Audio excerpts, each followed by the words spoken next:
भाई चंद्रशेखर आजाद जी से ये वो आए और आप तक आने वाले लोग ये आगरा के गांव से चलकर आए हैं, मोहल्ले मोहल्ले से चलकर आए हैं।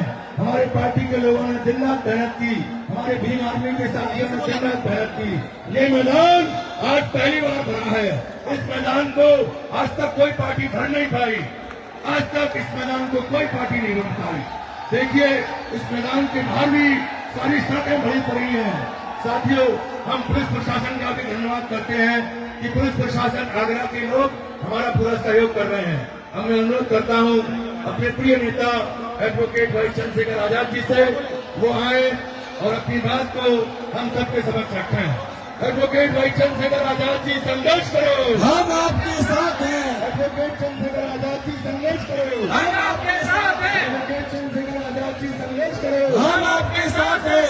बहुजन समाज का संकल्प है, आजाद ही विकल्प है। बहुजन समाज का संकल्प है, आजाद ही विकल्प है। बहुजन समाज का संकल्प है, आजाद ही विकल्प है। भाइयों, हम आपके बीच में हमारे प्रिय नेता एडवोकेट भाई चंद्रशेखर आजाद जो इस देश के अंदर मोदी का विकल्प बनने जा रहे हैं। ये आरएसएस के लोग, बीजेपी के लोग ये प्रचार करते हैं कि मोदी का कोई विकल्प नहीं है। मैं आज इस मंच से कह सकता हूं कि कोई विकल्प है तो बहुजन समाज के लिए आजाद ही हमारे विकल्प है। एडवोकेट चंद्रशेखर आजाद जी आए और अपनी बात को रखें।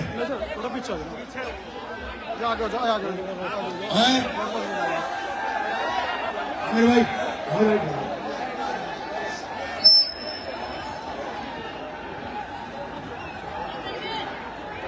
भाई उधर का साउंड बंद हो गया है। हमारे आमिर भाई कहने गए थे इसको चालू कर दो। ठीक है, चालू कर दो। आए हमारे प्रिय नेता एडवोकेट भाई चंद्रशेखर आजाद अब आपके बीच में अपने विचार रख रहे हैं।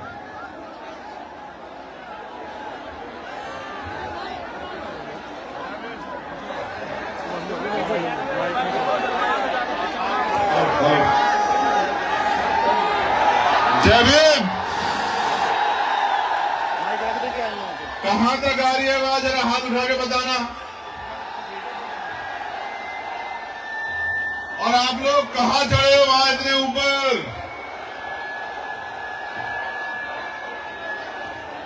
अपना ख्याल रखना, कहां चढ़ गए इतने ऊपर? प्यारे साथियों,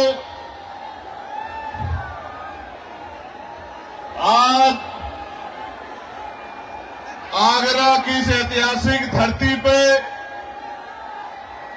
जिस तरह का प्यार, जिस तरह का आशीर्वाद, जिस तरह का जमावड़ा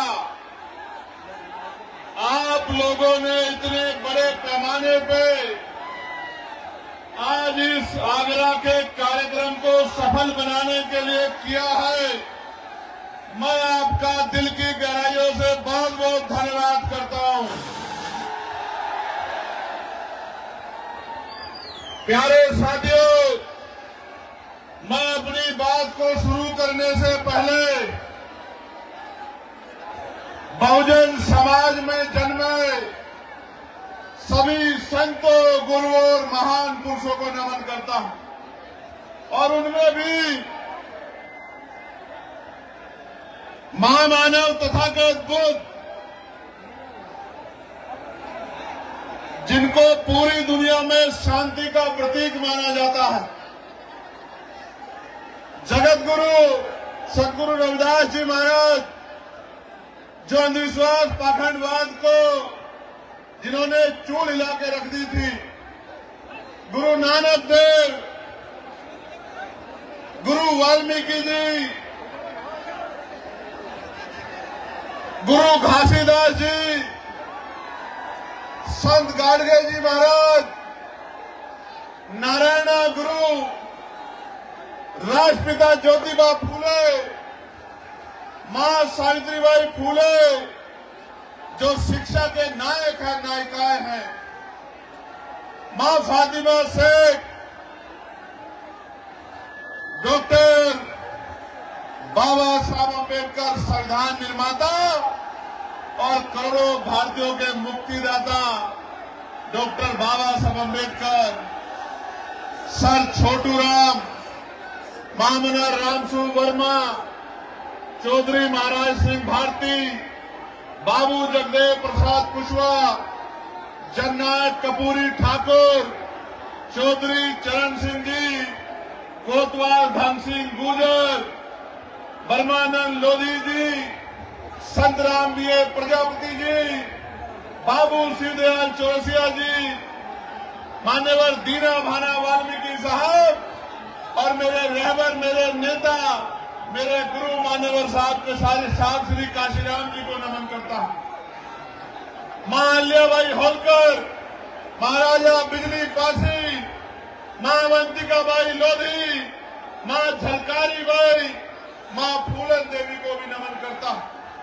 सम्मानित साथियों, आप जानते हैं कि ये कार्यक्रम जीआईसी ग्राउंड में नहीं होना था। ये कार्यक्रम कहां होना था? रामलीला मैदान में। और रामलीला मैदान सिर्फ मैदान नहीं है, वो मिट्टी है जिस मिट्टी में बाबा साहब अम्बेडकर के आंसू टपके थे, हमारे रहबर के आंसू टपके थे। जिस मिट्टी में रोए थे बाबा साहब अम्बेडकर, वो मिट्टी है। मेरी इच्छा थी कि उस मिट्टी को नतमस्तक होना है, उस मिट्टी को अपने माथे पे लगाना है और बाबा साहब अम्बेडकर के अधूरे काम को इस देश में पूरा करके दिखाना, ये संकल्प लेकर हम लोग आए। प्यारे साथियों,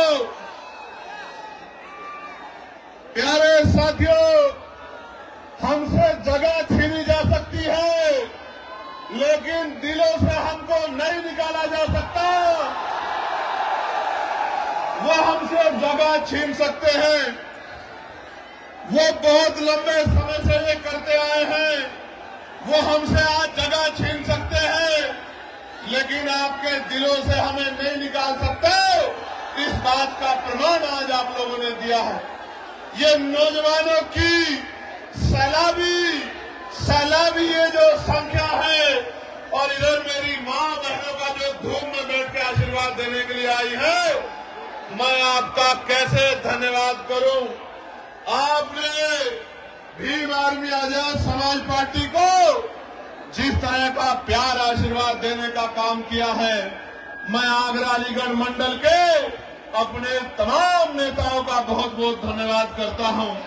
भीम आर्मी के हमारे साथी, आजाद समाज पार्टी के हमारे साथी, हमारे भाईचारा संगठनों के हमारे नेतागण, हमारे अधिवक्ता मोर्चा के साथी, मिशन 78 के साथी, युवा मोर्चा के साथियों का मैं बहुत बहुत धन्यवाद देता हूं। और ये पहला ऐसा आंदोलन है जिसके मंच पे SC, ST, OBC और मुस्लिम, जैन, सिख तमाम जातियों के नेता आपको देखने को मिलेंगे। बाकी जगह पे तो अगर वो MP MLA भी बना देते हैं, उसको इतनी हिम्मत नहीं देते कि वो अपने समाज के लिए एक शब्द मुंह से निकाल सके।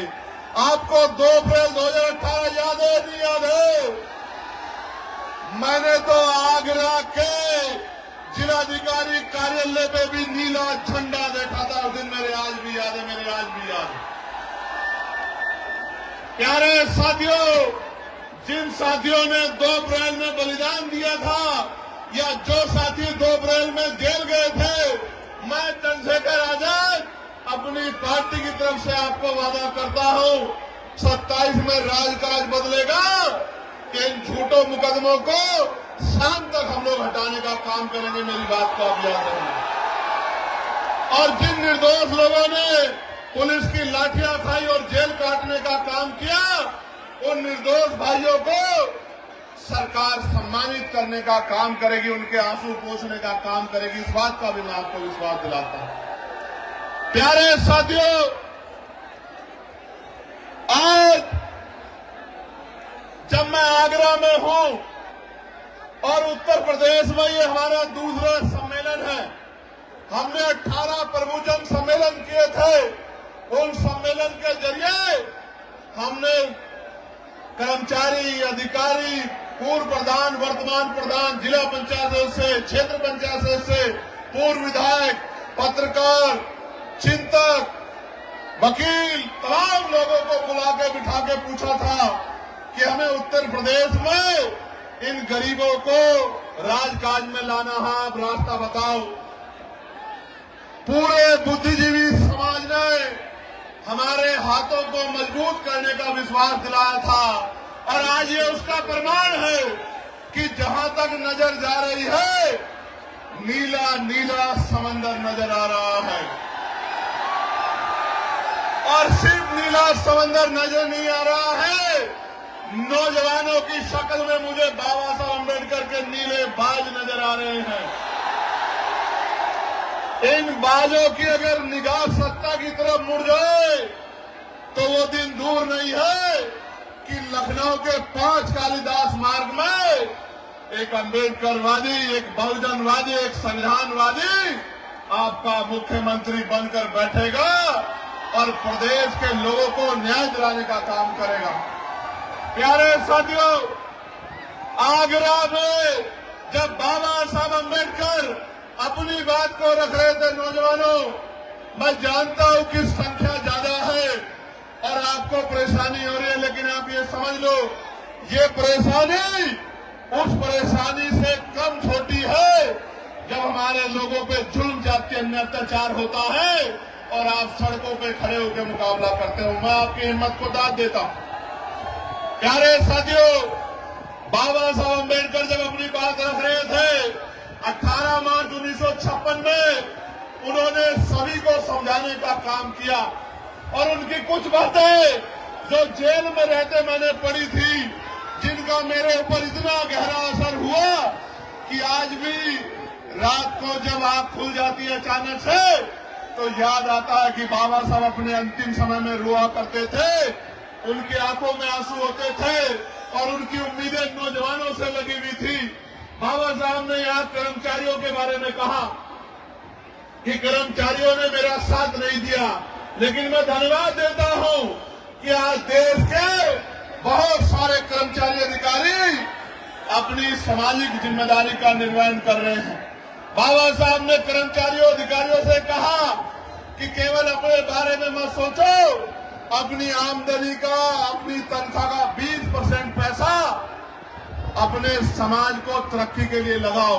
मैं उन कर्मचारियों का धन्यवाद दूंगा जिन कर्मचारियों ने बाबा साहब की बात को माना और जिन्होंने नहीं माना, मैं उनको आगाह करते हुए कहना चाहता हूं कि आप बाबा साहब का साथ नहीं दे पाए, लेकिन अब बाबा साहब के बच्चे मैदान में हैं।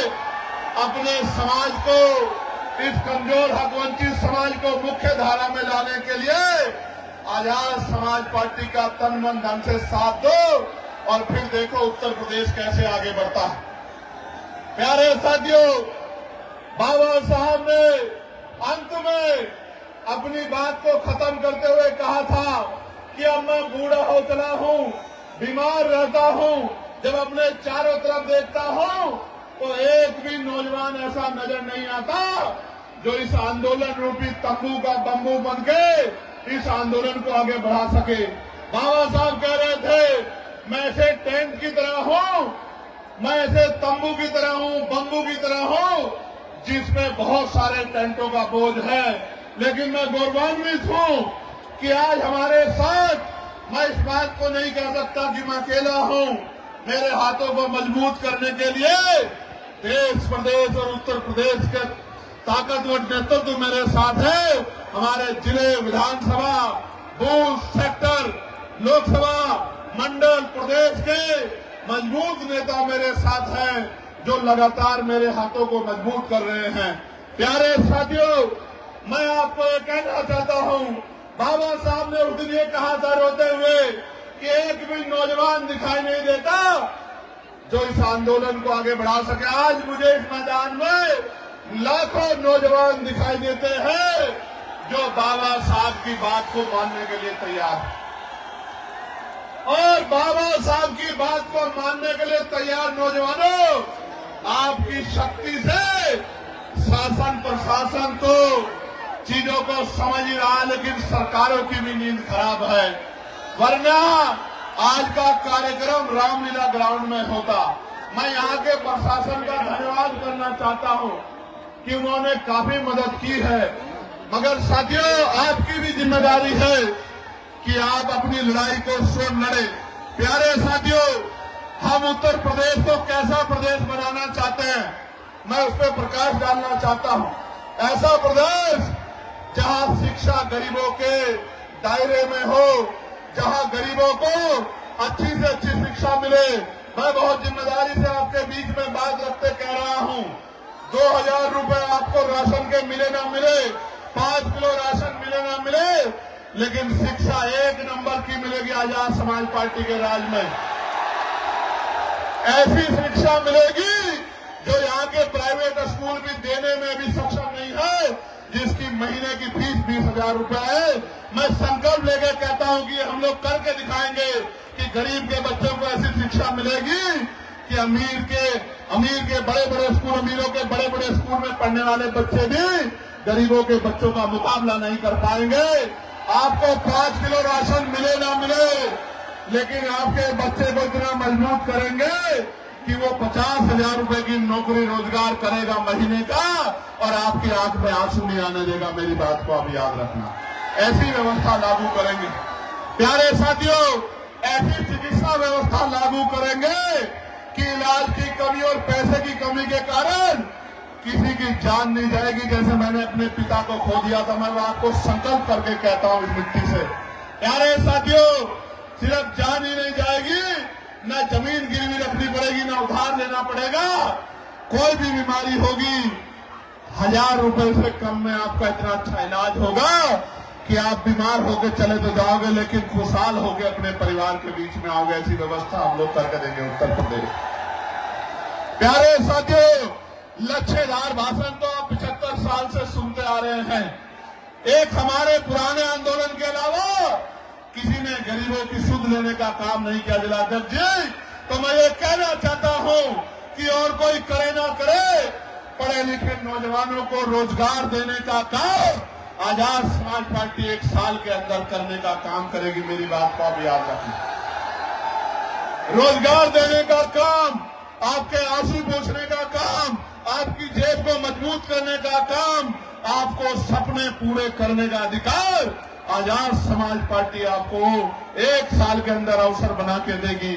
प्यारे साथियों, आज कानून व्यवस्था का क्या हाल है? आज कानून व्यवस्था का हाल खराब है। जुल्म जाति अन्याय अत्याचार हो रहा है, बहन बेटियों की इज्जतें लुट रही है। मैं आपको संकल्प करके कहता हूं, अगर कोई अपराधी किसी बच्ची की तरफ आंख उठा लेगा, तो मुख्यमंत्री तो भी कह रहे थे, मैंने मेरठ में भी पूछा था कि हर चौराहे पे यमराज खड़े, यमराज ना खड़े हो, लेकिन पुलिस को इतनी शक्ति दी जाएगी कि किसी गुंडे की हिम्मत नहीं होगी बहन बेटियों की तरफ आंख उठा ले। और अगर उठाएगा, अगर कोई गुंडा उठाएगा, तो आज की पुलिस तो 1 गोली मारती है, 2 गोली मार के उसको जो है पूरी जिंदगी के लिए इस लायक नहीं छोड़ेंगे कि वो किसी बहन बेटी की तरफ आंख उठा के देखने का काम करे। जब मैं ये बात कह रहा हूं, तो मीडिया के लोग मेरी आलोचना करेंगे अपने दफ्तरों में बैठ के कि चंद्रशेखर आजाद कह रहे हैं कि 2 गोली लगवा देंगे। लेकिन मैं कह रहा हूं, बाबा साहब अम्बेडकर ने कानून मंत्री पद से इस्तीफा दे दिया था बहन बेटियों को हक अधिकार दिलाने के लिए। इन बहन बेटियों की सम्मान के लिए 1 नहीं 2 गोली तो उस दरिंदे को लगनी चाहिए जो बहन बेटियों की तरफ आंख उठाने का काम करे। लगनी चाहिए। प्यारे साथियों, आज महंगाई ने कमर तोड़ दी है। मेरे आज भी याद है 2004-05 में सोना 10,000 रुपए हुआ करता था। आज कितना है? 1,54,000 रुपए। 1,15 लाख तो नहीं आए, लेकिन सोना 10,000 से 1,54,000 रुपए हो गया। किसी गरीब के अंदर हिम्मत नहीं बन पा रही है कि वो शादी में सोने की व्यवस्था कर ले। मैं आपको कहना चाहता हूं, ये सोने का दाम ऐसे नहीं बढ़ा। हमारे प्रधानमंत्री जब मुख्यमंत्री हुआ करते थे गुजरात के, तो कहा करते थे कि रुपए की कीमत ऐसे नहीं गिरती है, रुपया गिरता है तो प्रधानमंत्री की साख गिरती है, लेकिन आज रुपया कहां चला गया प्रधानमंत्री जी को नजर नहीं आता। मैं आपको कहना चाहता हूं, अमीरों की तिजोरियों में जो पैसा भ्रष्टाचार का उठा के रख लिया है, इस भ्रष्टाचार पे ऐसी चोट करेंगे कि इन अमीरों को भ्रष्टाचार का पैसा निकालना पड़ेगा और ये पैसा गरीबों के घरों तक पहुंचेगा। गरीबों के रोटी का व्यवस्था, कपड़े की व्यवस्था, पानी की व्यवस्था, शिक्षा की व्यवस्था और चिकित्सा व्यवस्था, इस भ्रष्टाचार के पैसे को अमीरों की तिजोरी से निकाल के गरीबों तक पहुंचाने का काम हम लोग करेंगे। प्यारे साथियों, बाबा साहब ने 1956 में जमीनों की बात की थी। मैं आपके सामने कहना चाहता हूं, पुरानी सरकारों ने जितनी जमीन दी थी गरीबों को, अति पिछड़ों को, दलितों को, चुन चुन के उन जमीनों को छीनने का काम सरकार कर रही है। असामी पट्टे हो या सीलिंग वाले पट्टे या कोई और पट्टे, सारे पट्टों को लगातार पिछड़े मुसलमानों को जो जगह थी छीनने का काम कर रही है। जब सरकार बड़े बड़े हाईवे बना के जमीन एक्वायर कर सकती है तो भूमिहीन मजदूरों को, किसानों को क्यों नहीं जमीन दे सकती? सरकार के पास का कोई जवाब नहीं है। और जिन्होंने 70 साल में घर बना के जो लोग रह रहे हैं, जैसे मथुरा में एक बस्ती को उजाड़ने का काम सरकार करने की बात कर रही है, जहां गरीब, दलित, वाल्मीकि समाज के लोग रह रहे हैं। मैं सरकार को चेताना चाहता हूं, अगर आप गरीबों के घर छीनने का काम करोगे मथुरा में या पूरे प्रदेश में, या उनकी जमीन छीनने का काम करोगे, हम आपकी कुर्सी छीन लेंगे। मेरी बात को याद रखना, ये गरीब आपको सबक सिखा देंगे। प्यारे साथियों, मैंने पार्लियामेंट में एक बिल लेके आया था, मैं निजी क्षेत्रों में आरक्षण का। आपने पढ़ा होगा, सुना होगा कि दलितों को, पिछड़ों को निजी क्षेत्रों में आरक्षण मिलना चाहिए, क्योंकि सरकारी नौकरियां 2% है, प्राइवेट सेक्टर में आरक्षण मिलना चाहिए। बड़ी बहस हुई, कोई कहता है चंद्रशेखर आजाद तो निजी क्षेत्रों में आरक्षण की बात कर रहे। बात नहीं कर रहा हूं, राजकाज बनने दो। पिछड़े, अति पिछड़ों, दलितों को 98% प्राइवेट सेक्टर में आरक्षण देने का काम हम लोग करेंगे, रोजगार देने का काम हम लोग करेंगे। मेरी बात को आप याद रखना। ये प्राइवेट सेक्टर किसी पूंजीपति का नहीं है, ये सरकारी पैसे से बनता है, सरकारी जमीन से बनता है, गरीबों के हक से बनता है। इस 98% प्राइवेट सेक्टर में आज आगरा की धरती से संकल्प हम लोग लेते हैं, इस 98% प्राइवेट सेक्टर में, इन उद्योगों में कमजोर वर्गों के लोगों को हम लोग आरक्षण देने का काम करेंगे। इस बात का मैं आपको विश्वास दिलाता हूं। आपको याद होगा, एक पार्टी है जो अपने आप को नारा लगाती है कि हम दलितों, पिछड़ों, मुसलमानों की पार्टी है, हम इनका ध्यान रखते हैं। प्रमोशन में रिजर्वेशन का बिल फाड़ने वाली पार्टी कभी दलित, पिछड़े, मुसलमानों की हितैषी नहीं हो सकती। मेरी बात को आप याद रखना। मैं आपको आगरा की धरती से चेताने का काम कर रहा हूं। ये आपकी वोटों को लेने के लिए तमाम तरह के कपड़े, तमाम तरह की भाषा बदल के आएंगे। ये आपके हितैषी होते तो आपके कर्मचारियों को डिमोशन का सामना नहीं करना पड़ता, आपके कर्मचारियों को खून के आंसू नहीं रोने पड़ते। इस बात का आपको एहसास होना चाहिए। और अगर हम लोगों को मौका मिल जाएगा तो पिछड़े, अति पिछड़ों को भी दलितों के साथ प्रमोशन में आरक्षण दिलाने का काम हम लोग उत्तर प्रदेश में करेंगे। मेरी बात को आप याद रखना। प्यारे साथियों, मैं तो यही तक नहीं, मैं सामाजिक न्याय को मानने वाला व्यक्ति हूं।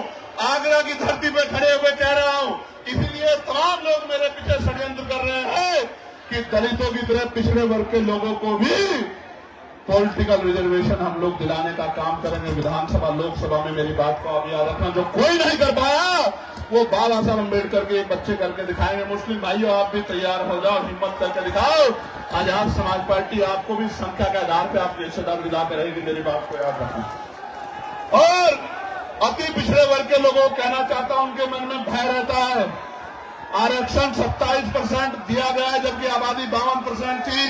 मैं आपको विश्वास दिलाता हूं, पिछड़े वर्ग के लोगों को आज प्रजापति, कश्यप मौर्य, साक्यम, बिल, कुशवाहा, राजभर, तमाम लोगों को 15% उत्तर प्रदेश में अलग से आरक्षण की व्यवस्था करा के देने। मेरी बात को आप याद रखना, जिससे कि कोई विवाद ना रहे। और आपकी भी संख्या कम न रहे, आपको भी आगे बढ़ के आने का मौका मिले। पाल प्रजापति, सैन विश्वकर्मा मौर्य का बच्चा भी, निषाद का बच्चा भी, दुनिया चौहान का बच्चा भी मुख्य धारा में, इस बात का भी मैं आपको विश्वास दिलाता हूं। प्यारे साथियों, आगरा में जूते का व्यापार होता है, अलीगढ़ में ताले का बड़ा काम है, फिरोजाबाद में कांच का बड़ा काम है। जीएसटी, पहले जीएसटी की मार, फिर लाइसेंस में गैर जिम्मेदारी, फिर छापेमारी के नाम पर लगातार उत्पीड़न किया जा रहा है। लगातार कारीगरों को, मजदूरों को मजबूर करने का काम ये सरकार कर रही है। छोटे छोटे व्यापारी आगरा में जब रिक्शे से अपना माल भेजते हैं तो जीएसटी के अधिकारी उनको पकड़ के 50-50 हजार रुपए की रिश्वत वसूलने का काम करते हैं। राजकाज बदलने दो, एक एक पैसे का हिसाब होगा जो गरीबों का छीनने का काम कर रहे हैं, मजदूरों का। मैंने तो पत्र लिखा था सरकार को कि जीएसटी में छूट करो, और मैं कहना चाहता हूं हमारा व्यापार मंडल मजबूत है। किसी व्यापारी को दिक्कत हुआ करे तो हमारे भीम व्यापार मंडल के साथियों से मिल लिया करो, अपनी समस्या इनको बता दिया करो। प्यारे साथियों, अभी यूजीसी के नए नियम आए हैं, बड़ी चर्चा हो रही है, बड़ा विरोध हो रहा है, और मैं आपको स्पष्ट कहना चाहता हूं वही विरोध कर रहा है जो जाति के आधार पर एससी, एसटी, ओबीसी के बच्चों का शोषण करने का काम करता है, उनको अपमानित करने का काम करता है। इससे किसी को दिक्कत नहीं है, सिवाय द्रोणाचार्य के जो एकलव्य का अंगूठा काटना चाहता है। उसके अलावा यूजीसी के नए नियमों में से किसी को दिक्कत नहीं है। और मैं सरकार को कहना चाहता हूं, चंद मुट्ठी भर लोगों की वजह से अगर यूजीसी पे फैसला वापस हुआ तो हम 85% बहुजन समाज के लोग सड़कों पे उतर के सरकार को बताने का काम करेंगे कि हमारे बच्चों के जो जितना जो है बड़ी बड़ी यूनिवर्सिटियों में सुसाइड और तमाम तरह के अटेम्प्ट हो रहे हैं, इस अपमान को, इस दर्द को हम लोग भूलने वाले नहीं है। चेतावनी भी मैं सरकार को देना चाहता हूं। ये सरकार धर्म की बात करती है, गौरव यहां खड़े, धर्म की बात सरकार करती है, और अभी ये अपने धर्म के शंकराचार्यों के साथ कैसा व्यवहार कर रही है आप लोग देख लो। प्रयागराज इसका बहुत बड़ा उदाहरण है, जो अपनों की नहीं हुई। हालांकि मेरा उनसे वैचारिक मतभेद है, क्योंकि वो वर्ण व्यवस्था को मानते हैं, मनुस्मृति को मानते हैं, ये उनका अधिकार है, लोकतंत्र है, आर्टिकल 25-26 है। लेकिन हम लोग संविधान को मानने वाले लोग हैं, मानवता को मानने वाले लोग हैं, भगवान बुद्ध को मानने वाले लोग हैं। हम लोग किसी के साथ भी अन्याय बर्दाश्त नहीं करते। इसलिए वैचारिक मतभेद के बाद भी मैंने कहा कि वहां गलत हुआ, जिस तरह से उनके शिष्यों की चुटियां पकड़ के उनको खींचा गया। ये इस बात का उदाहरण है कि जब सत्ता तानाशाह हो जाती है तो पहले उसी का इलाज करती है जिसने उसको सत्ता में लाकर बिठाने का काम किया है। प्यारे साथियों, आज उत्तर प्रदेश में बरेली में अन्याय हो रहा है आप सबके सामने। आज हाथरस में अन्याय हो रहा है, हाथरस के जख्म अभी हम भूले नहीं है। आज बुलंदशहर में क्या हाल है, प्रयागराज आपको याद होगा किस तरह से 90 बच्चों को जेल भेजने का काम इस सरकार ने किया था। और प्रयागराज में कौशाम्बी में अपनी पाल समाज की बच्ची को मुझे जाने नहीं दिया था उनके घर पे। और आपको याद होगा कानपुर देहात में क्या अन्याय हुआ, आपको याद होगा अरुण वाल्मीकि के यहाँ हम लोग आए थे जब उस बच्चे को मार दिया था, उसकी 30 दिन की उसकी गर्भवती पत्नी को पीटने का काम किया था। मैं उस दिन उनके आंसू पूछने के लिए आया था। हाथरस के परिवार को मुख्यमंत्री ने वादा किया कि नौकरी और घर देंगे, नहीं दिया। ये इनके वादे खोखले हैं।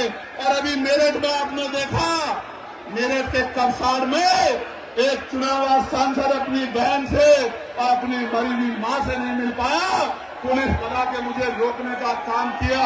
मैं कहना चाहता हूं, मुझे तो रोक लोगे, मैं संविधान को मानता हूं, लेकिन इनको कैसे रोकोगे जब ये अपने पैरों पे खड़े हो जाएंगे? इनको कैसे रोकोगे?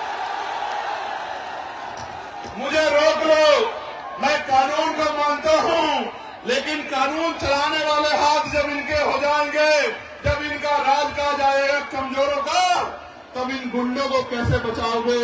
इनके बारे में, गुंडों के बारे में सोचो।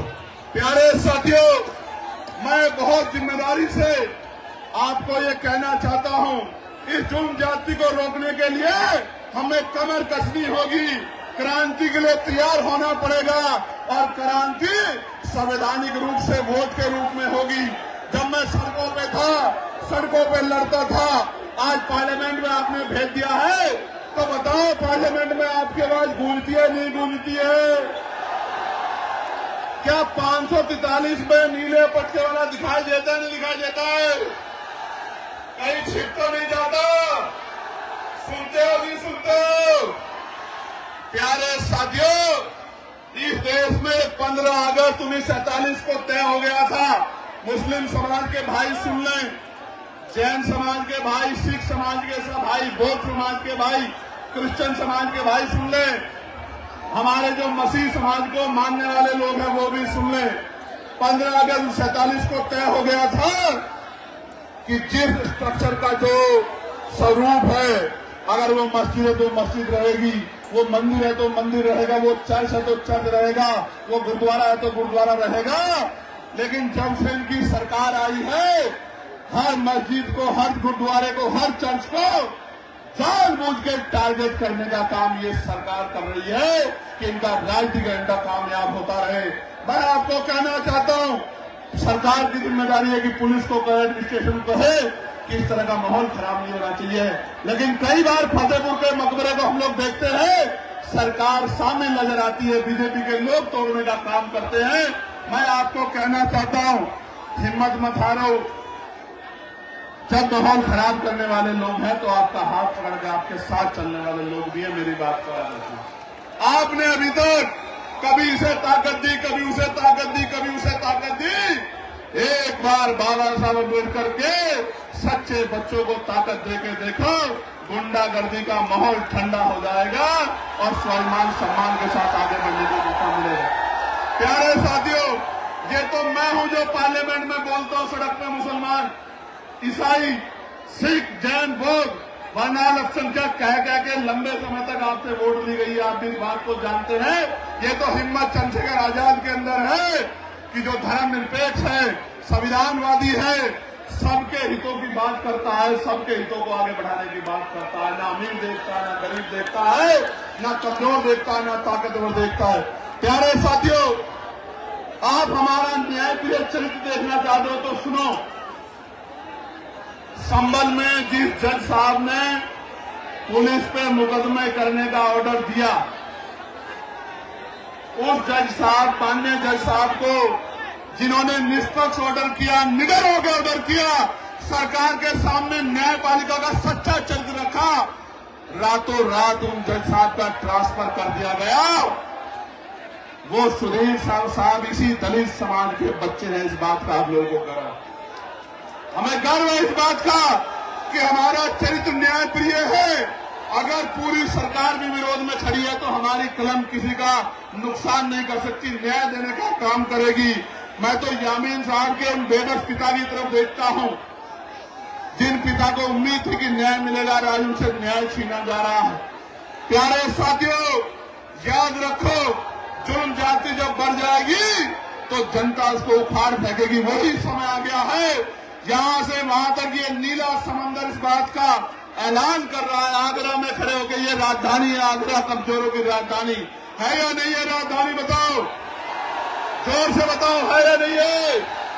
ये राजधानी में खड़े होकर मैं आपको कह रहा हूं, पिछड़ो की पिछड़ो, दलितों को, मुसलमान भाइयों को, सिख भाइयों को, जैन भाइयों को, बुद्धिस्ट भाइयों को, न्याय प्रिय सामान्य जाति के लोगों को भी कह रहा हूं, ये सरकार धर्म के नाम पे आपको कमजोर कर सकती है, कभी आपको आगे नहीं बढ़ा सकती। ये काम करने का काम भी वही करेगा जिसने बाबा साहब अम्बेडकर के विचारों को अपने अंदर आत्मसात किया हो। बाबा साहब ने कहा था कि जाकर पढ़ना संविधान को, मैंने एक जाति के लिए काम नहीं किया, हर व्यक्ति की आजादी सुनिश्चित की है, उसके अधिकार सुनिश्चित किए हैं। इसलिए जब तक इस सोच का व्यक्ति कुर्सी पर नहीं आएगा, भला नहीं हो सकता। मेरी बात को आप याद रखना। प्यारे साथियों, आज सरकार जुडिशरी को अपने कब्जे में लेना चाहती है, उस पर दबाव बनाना चाहती है, अपने हिसाब से चलाना चाहती है। मैं न्यायपालिका में बैठे जजों से कहना चाहता हूं, माननीय न्यायाधीशों से कहना चाहता हूं, घबराने की जरूरत नहीं है। आपकी रक्षा सुरक्षा के लिए आजाद समाज पार्टी भीम आर्मी खड़ी है। आप निष्पक्ष होकर काम करो। आपके ऊपर उंगली उठेगी तो हम लोग गोली खाने के लिए सबसे आगे खड़े रहेंगे। मेरी बात को आप याद रखिए। प्यारे साथियों, अभी एक आदेश आया और वो आदेश है, नीरज साहब, फोन पे आप SC/ST को गाली दे दो तो इसको अपराध नहीं माना जाएगा। अगर फोन पे किसी को गाली दी जाए, धमकी दी जाए, अपशब्द कहे जाए, वो अपराध माना जाएगा, लेकिन SC/ST को कहा जाएगा तो अपराध नहीं माना जाएगा। आप देखो मौर्य साहब कैसे मजाक उड़ा रहे हैं कमजोरों का। ये लोग देखो, पहले थाने में FIR नहीं होती। मैं एक परिवार से मिला, मेरी बात पे गौर करो नौजवानों। उस परिवार ने मुझसे कहा कि भैया, अमीर आदमी सीधे चला जाता है थानाध्यक्ष के ऑफिस में, CO के ऑफिस में, ASP के ऑफिस में, DCP के ऑफिस में, कमिश्नर के ऑफिस में, SSP के ऑफिस में, DM के ऑफिस में, DM के ऑफिस में, SDM के ऑफिस में, तहसीलदार कानूनगो सेक्रेटरी के ऑफिस में। गरीब आदमी बाहर इंतजार करता रहता है कि कब अधिकारी बुलाएंगे, कब उसको न्याय मिलेगा। ये है उत्तर प्रदेश आज का। मैं आपको विश्वास दिलाता हूं, राजकाज बनने दो। अधिकारी आपकी बस्तियों में आगे कैंप लगा के आपकी समस्या को सुना करेंगे और उसका हल किया करेंगे। मेरी बात को याद रखिए। याद है नहीं याद है, मेरी लोकसभा में मैं अधिकारियों को उस गारे में ले गया था, नहीं ले गया था, कीचड़ में। इसीलिए लेके गया था कि जाके गरीबों के हाल देखो और आपको पता लगे कि आपके लिए मखमली सड़कें और गरीब कीचड़ में रहते हैं, 2-2 फुट कीचड़ में। आज भी आप कमजोर वर्गों की बस्ती में जाओ, मोटरसाइकिल के अलावा 4 पहियों की गाड़ी नहीं घुस सकती। ऐसे हाल गरीबों की बस्तियों के बने हैं। कीचड़, गंदगी, सफाई की व्यवस्था नहीं है। मैं आप सबको कहना चाहता हूं, हिमांशु साहब कह रहे थे, अमित गुजर जी, कसाना जी बैठे हैं, वो भी इस बात पे मुझसे कह रहे थे, छतपाल चौधरी जी भी कह रहे थे, चक साहब भी कह रहे थे, चित्तौड़ साहब ने भी कहा कि यहाँ ठेकेदारी आउटसोर्सिंग के जरिए सफाई कर्मचारियों को देश भर में भी और आगरा में उनके हितों को लूटने का काम किया जा रहा है। मैं आपको विश्वास दिला जाता हूं, तमाम आउटसोर्सिंग खत्म कर देंगे उसी दिन। संविदा या पक्की नौकरी, और वो भी 50,000 रुपए से कम नहीं देंगे। मेरी बात को आप याद रखना, जब आजाद समाज पार्टी के हाथ में। और ये निजी क्षेत्र का ट्रेंटो का हाल देख लो, एक गरीब को कनेक्शन नहीं देती है कंपनी। इन सारी कंपनियों वालों को जो सही काम नहीं करेंगे, इनको सबक सिखाने का काम हम लोग करेंगे। प्यारे साथियों, एक बहुत बड़ी समस्या ये है कि आज ईसाई समाज, मसीही समाज परेशान है। चर्च में अपनी उपासना पूजा नहीं कर पा रहा है, अपनी प्रार्थना नहीं कर पा रहा है। कोई भी आता है, उनके साथ मारपीट करने लगता है, उनको भगाने लगता है, उल्टा पुलिस भी उन पर मुकदमे कर देती है। मैं मसीही समाज को कहना चाहता हूं, मैं चंद्रशेखर कह रहा हूं, अगर कहीं आप पे चर्चों पे हमला होगा या आपको अपमानित करने का काम किया जाएगा, तो आजाद समाज पार्टी भीम आर्मी सीना तान के आपकी लड़ाई लड़ने का काम करेगी। आप अकेला मत समझना खुद को, बिल्कुल अकेला मत समझना। ऐसे ही मैं सिख भाइयों को, मुसलमान भाइयों को भी कहना चाहता हूं कि आप भी मन पक्का कर लो, आप भी आजाद समाज पार्टी के साथ खड़े हो जाओ।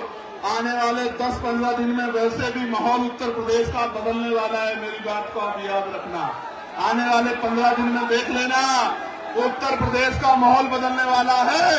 आप भी कमर कस लो, कमजोरों की एकता इत्तेहाद ही इस सरकार को उखाड़ के फेंक सकती है। वरना 95% वोट दिया था आपने पिछली बार उत्तर प्रदेश में।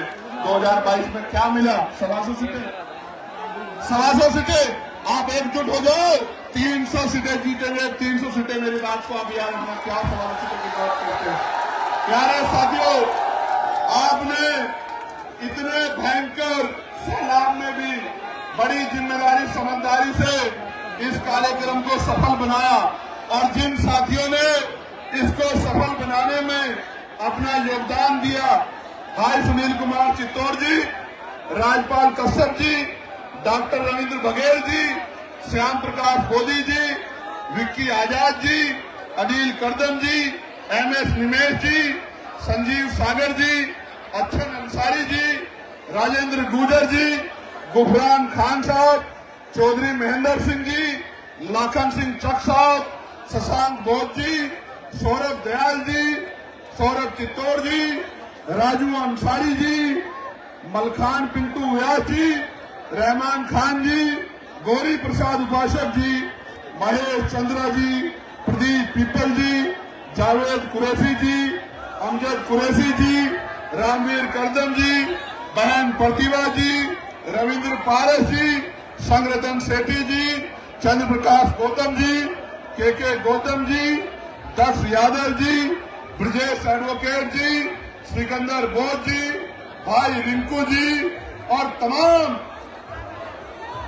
हमारे साथी, रिंकू सेठ से लेकर तमाम हमारे साथियों, जिन साथियों ने अपना योगदान देने का काम किया, जिन्होंने इस कार्यक्रम को सफल बनाने के लिए अपना एक एक पैसा जुटाने का काम किया। आपका एक एक पैसा ये मेरे ऊपर आजाद समाज पार्टी पे कर्ज है, राजकाज बनने दो, रोजगार के साथ जोड़ के एक कर्ज को उतारने का काम करेंगे। भाई सानू जी का भी, पुलिस के भाइयों का भी, बहुजन मीडिया का भी, मेन स्ट्रीम मीडिया के साथियों का भी, जो आज यहाँ पहुंचे हैं, और ये जो हमारे नौजवान पत्रकार जो कई दिनों से लगातार ग्राउंड बदलने के बाद जिन्होंने सूचना का आदान प्रदान किया, मैं दिल से धन्यवाद करता हूं आप सब लोगों का, आपके चैनल्स का, आपकी हिम्मत का, आपके निस्वार्थ भाव का मैं आपका बहुत धन्यवाद करता हूं। और अवसर मिलने पे आपको आगे बढ़ाने में भी कोई कमी हम लोग नहीं छोड़ेंगे, इस बात का भी मैं आपको विश्वास दिलाता हूं। सारी बहनों का, तमाम यहाँ पहुंचे साथियों का, नौजवानों का, उन्हें शासन प्रशासन के भाइयों का, और वो जो बाबा साहब का झंडा लहरा रहे हैं,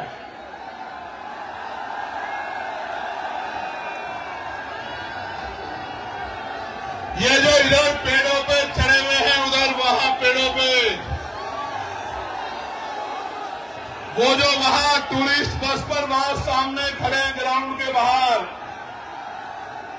वो जो वहां उस पीली बिल्डिंग पे खड़े हुए हाथ हिला रहे, झंडा लहरा रहे हैं, उन सबसे एक बात कहना चाहता हूं,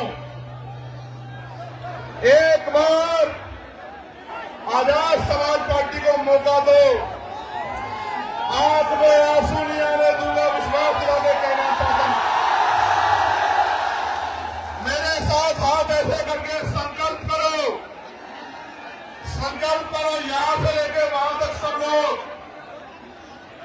आज हम आगरा की इस ऐतिहासिक धरती पर, इस ऐतिहासिक धरती पर 18 मार्च 1956 को बाबा साहब ने अपनी बात को रखते हुए समाज में पीड़ा को देखकर भावुकता के कारण ये कहा था कि मुझे एक भी नौजवान नजर नहीं आता जो इस आंदोलन का तंबू बन के इस आंदोलन को आगे बढ़ा सके। हम आज 25 फरवरी 2026 को संकल्प लेते हैं कि बाबा साहब अम्बेडकर के आंसुओं का संकल्प है हमें, हम मिट जाएंगे, लेकिन बाबा साहब के सपनों को अधूरा नहीं रहने देंगे।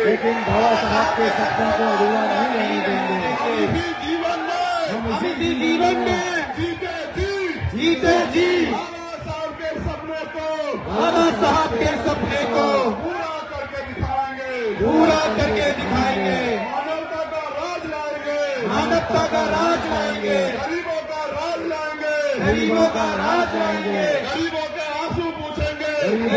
आंसू पूछेंगे, समानता, बंधुत्व, भाईचारे पे आधारित समाज बनाएंगे।